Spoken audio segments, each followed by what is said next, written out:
just moved Brandon and his 330 Cat Excavator turned into an Escoliner up on Snake Creek. There's a link up above, and I'll put one in the description if you'd like to watch that video.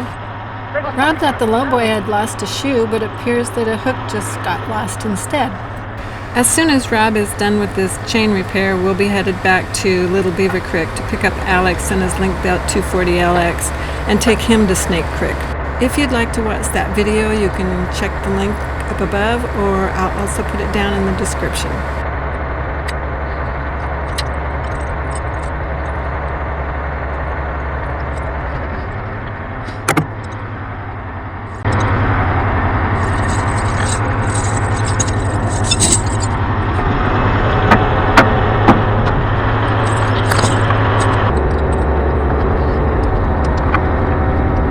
Mother Nature finally decided to dump on us in February, so Finke's shop has just a little bit of snow.